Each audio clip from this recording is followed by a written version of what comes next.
মায়ের প্রতি অন্ধভক্ত সেই প্রিয় ভাইগুলোকে বলছি, ভাই, আপনি আপনার মাকে খুশি করার জন্য স্ত্রীকে আঘাত করছেন, তাকে কাঁদাচ্ছেন।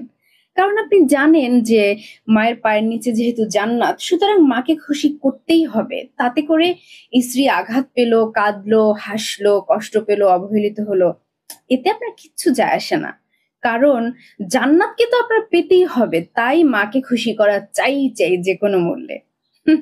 এরকম ভাইদেরকে বলছি, ভাই, আপনি এটা জানেন যে মায়ের পায়ের নিচে জান্নাত, কিন্তু এটা জানেন না যে ওই জান্নাতে যেতে গেলে আপনার স্ত্রীর একটা সার্টিফিকেট লাগবে যে আপনি একজন ভালো স্বামী।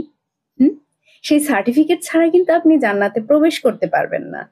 তাই বলবো, এভাবে অন্ধভক্ত না হয়ে, মায়েরও ভুল আছে কারণ মাও মানুষ, স্ত্রীরও ভুল আছে, সেও মানুষ।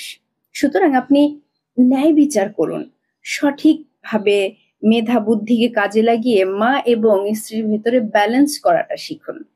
শুধুমাত্র মাকে খুশি করতে গিয়ে স্ত্রীকে তার হক থেকে বঞ্চিত করবেন না।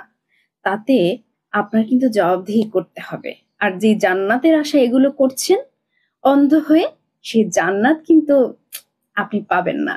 সুতরাং সাবধান, সতর্কতার সাথে সম্পর্কগুলোকে বজায় রাখুন।